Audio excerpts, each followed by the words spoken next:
Hello everyone, welcome back to my channel. This is Digging Deeper with Kelly and I'm Kelly. Alright, so I'm going to share a little bit today of my day because it was crazy full, and a part of it kind of ties into Judges 8, which is where I'm at right now in my study.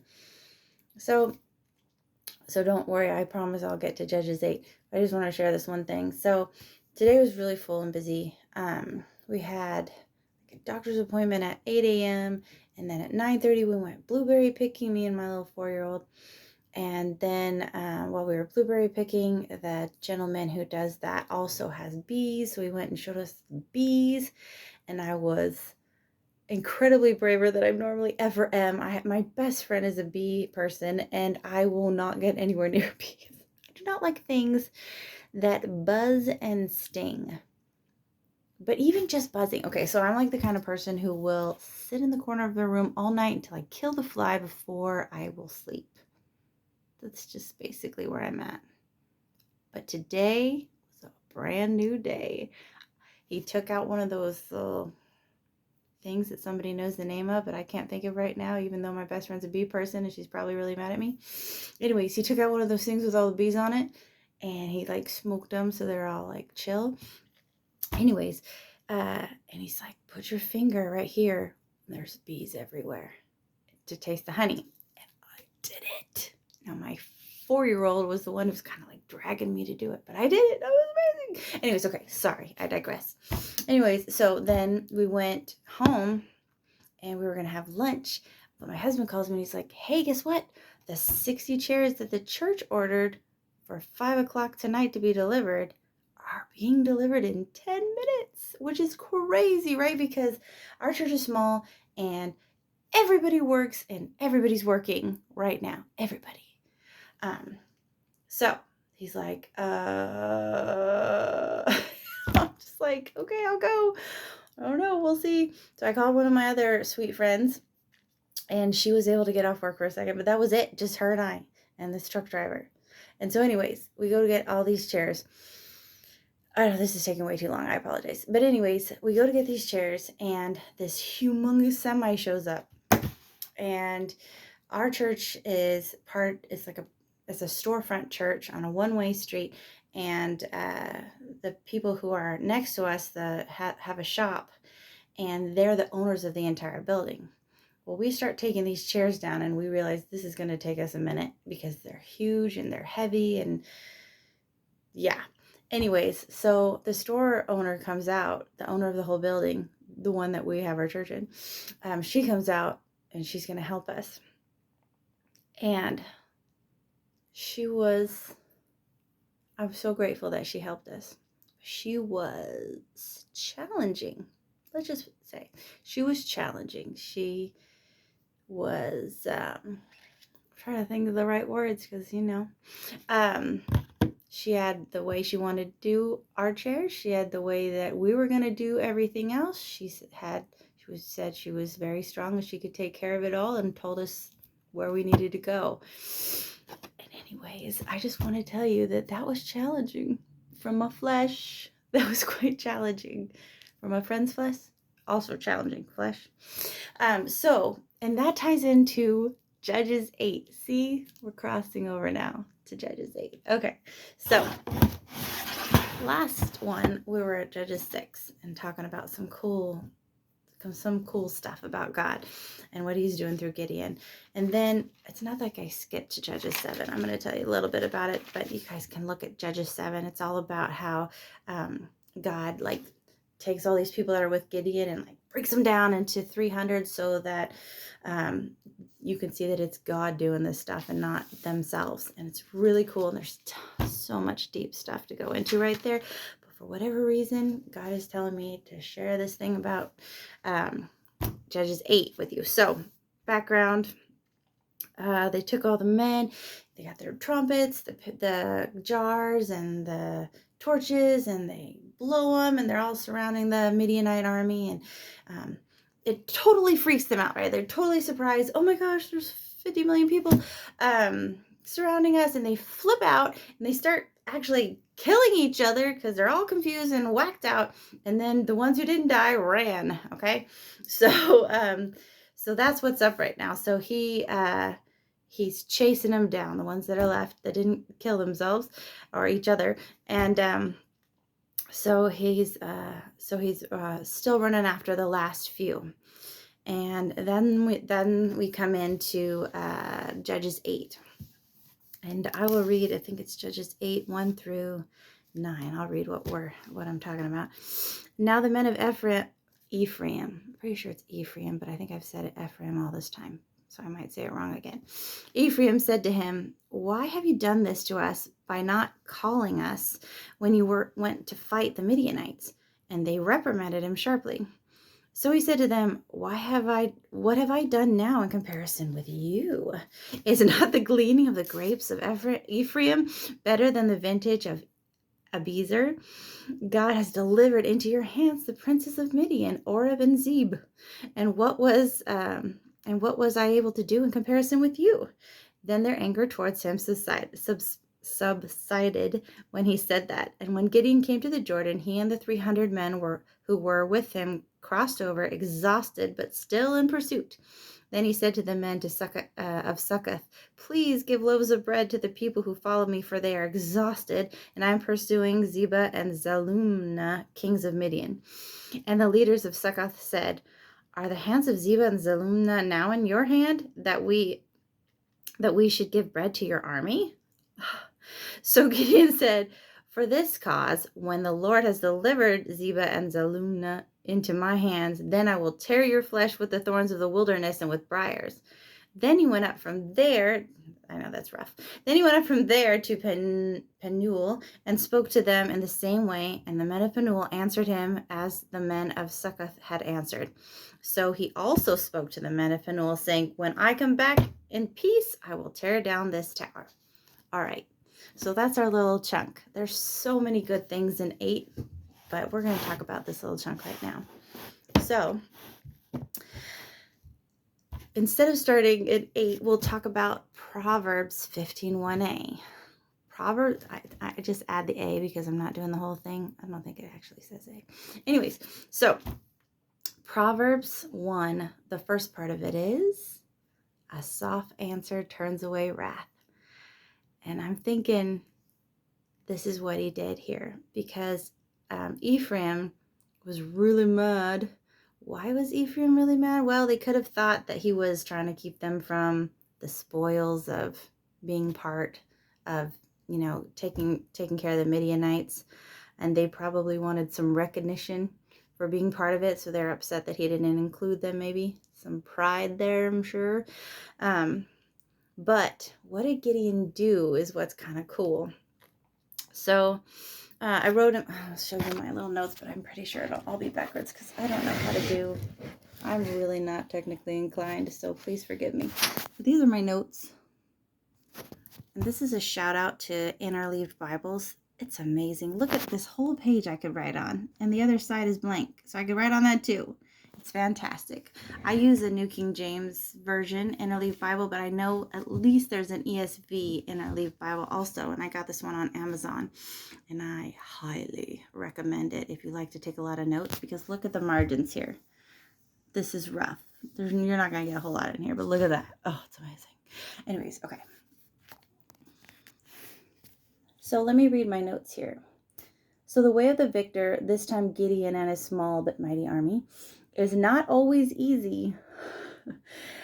Ephraim was mad, and Succoth and Penuel were rude, not feeding their army, and his own men were tired and hungry. So he's the victor, and he's victorious, and he's finishing up, but it's still really hard. But the faith that had won a great victory never wavered. Despite all the hardship, he was just like, we got this. We're going to do this, and God's going to provide. And it also reminds me of when Moses left Egypt. That's in Hebrews 11:27. It talks about this, where he says, he endured as seeing him who was invisible. So Gideon endured because he saw the Lord, even though he couldn't see the Lord, but he saw the Lord. And he's like, I got this. because the Lord is in front of me, beside me, and behind me, and all around me. So I also wrote, from the eternal source of patience and hope, he derived the grace of continuance. Kind of like that. That's from the Through the Bible Day by Day by F.B. Meyer. He wrote a lot of the notes that I wrote down in here because they're just worded in such a wonderful way. And then, so Paul also wrote about patience in 2 Corinthians 6:4. But in all things we commend ourselves as ministers of God in much patience, in tribulations, in needs, and in distresses. So Paul had learned and was teaching the same thing that Gideon's going through right now. We just keep pressing on and never give up, never surrender. That's a Galaxy Quest sorry. Anyways, okay, so next I wrote, when the soul is leaning on God, drawing on his resources, and affirming his sufficient grace, it can afford to answer Ephraim pleasantly. So, a soft answer turns away wrath, especially when you're filled with the Spirit of God and you are focused on him. And that's what I was thinking about back into my day today. I could have, oh, here comes my daughter. Hold on. Hi. Okay. Adorable crisis averted. All right. Anyways, what was I saying? Okay. So, yeah. So, I could have spoken to this lady in the flesh because it was a struggle. It was just a struggle. I could have been literally outwardly rude with my words. I could have showed her just with my body language that I was not impressed by the way that she was treating me. But you know what? That would not have shined Christ's light. And so instead, while praying continuously, mind you, you remember Proverbs 15:1. A soft answer turns away wrath. And I think it's the next part is like, but a harsh word stirs up strife. So, or stirs up anger, depending on your translation.